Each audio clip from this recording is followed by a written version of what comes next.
जय बजरंगबली की दोस्तों शरद पूर्णिमा अन्य सभी पूर्णिमाओं में सबसे अधिक महत्व रखती है। इस दिन आकाश में चंद्रमा अपनी संपूर्ण 64 कलाओं से विद्यमान होता है और बहुत ही खूबसूरत दिखाई देता है। शरद पूर्णिमा को बहुत ही खास माना जाता है क्योंकि माना जाता है कि इस दिन माता महालक्ष्मी स्वयं विचरण करती है धरती पर।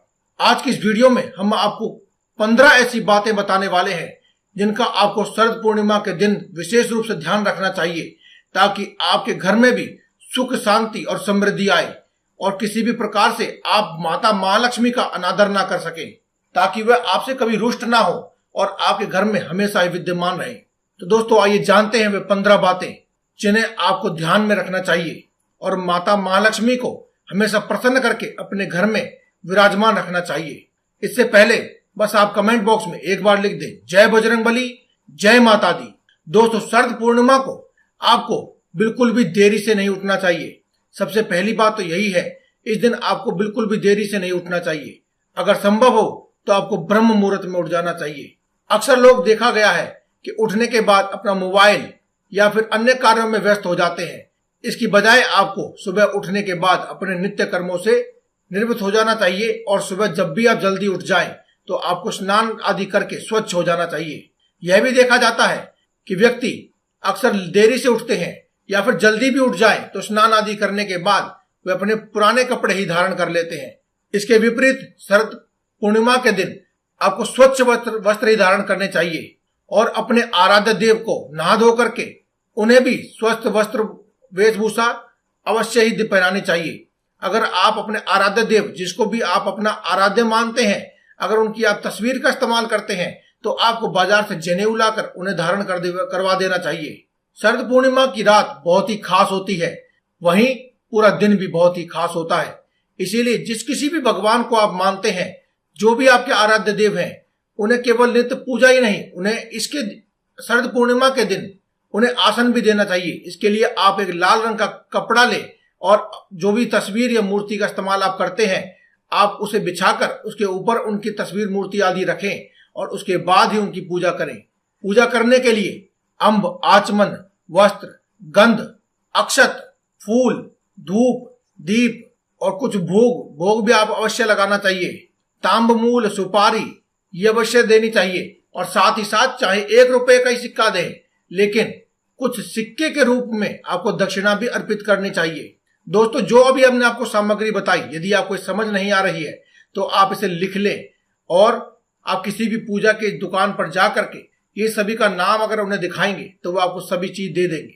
इसके अलावा दोस्तों गाय के दूध से बनी हुई खीर में घी और शक्कर मिला करके मीठी पूरियां से भगवान को आधी रात को भोग लगाना चाहिए। अगर आप इस दिन व्रत रख रहे हैं तो आपको इस दिन कथा भी अवश्य सुननी चाहिए और कथा सुनते वक्त 1 लोटे में जल और 1 गिलास में गेहूं भरकर रख लेने चाहिए। अगर आप व्रत नहीं भी रख रहे हैं और अगर आप पूजा करना चाहते हैं तो यह उपाय आप तब भी कर सकते हैं।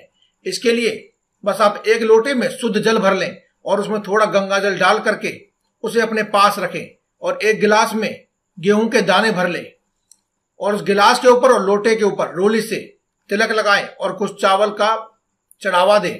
इस प्रकार से आप लोटे की और गिलास की वंदना करें और उन्हें थोड़ी दक्षिणा भी दें। इसके बाद दोस्तों जो आपने 1 गिलास में गेहूं के दाने भरे हैं उसमें से आप 13 दाने अपने हाथ में उठा लें और अपनी हाथ की मुट्ठी बंद करके, अगर आपने व्रत किया है या फिर नहीं भी किया तो व्रत की कथा सुने।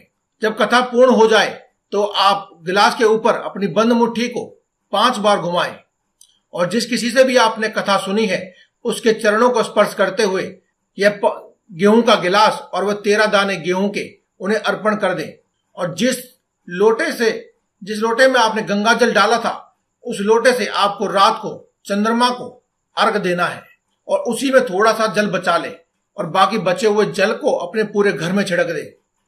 चंद्रमा का अर्घ देने से उसमें माता लक्ष्मी के कण विद्यमान होते हैं। माता लक्ष्मी का आशीर्वाद और चंद्र देवता का आशीर्वाद आता है, इसीलिए इसे पूरे घर में छिड़कना अनिवार्य होता है। इससे पूरे घर पर, आपके घर में माता लक्ष्मी का और चंद्र देवता का आशीर्वाद हमेशा के लिए बना रहता है और हमेशा के लिए लक्ष्मी आपके घर में विद्यमान रहती है। अंत में सभी श्रद्धालुओं को प्रसाद भी अवश्य वितरण करना चाहिए।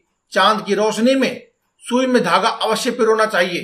कहा जाता है कि ऐसा करने से माता लक्ष्मी के लिए हमेशा यह लगता है कि हर कोई व्यक्ति उनके लिए जाग रहा है, इसीलिए वे आपके घर में एक बार भ्रमण करने अवश्य आती हैं। वहीं अगर आपने इस लोटे के जल वाला उपाय किया है तो यह समझ लीजिए कि माता लक्ष्मी का एक अंश हमेशा के लिए आपके घर में ही विद्यमान हो जाएगा। इसके अलावा दोस्तों, निरोगी रहने के लिए जब पूरा चांद आकाश के बीचों बीच दिखाई दे रहा हो तब उसका पूजन जरूर करना चाहिए और रात को ही खीर से भरी हुई कटोरी या फिर जिस भी बर्तन में आपने खीर रखी है उसे एक जाली से ढक करके खुले चांद की रोशनी में अवश्य रख देना चाहिए और दूसरे दिन ही इसका प्रसाद के रूप में भोग लगाना चाहिए, ग्रहण करना चाहिए और प्रसाद के रूप में वितरण भी करना चाहिए। तो दोस्तों, ये थी वे कुछ बातें जिनका आपको खास रूप से ध्यान रखना चाहिए, वरना आपको माता लक्ष्मी का पूर्ण आशीर्वाद प्राप्त नहीं होता है। तो दोस्तों, आज की इस वीडियो में केवल इतना ही। कल फिर आपसे मुलाकात होगी एक और नई वीडियो के साथ। तब तक के लिए दें में इजाजत। धन्यवाद। कमेंट बॉक्स में लिखते रहें जय माता दी, जय बजरंगबली।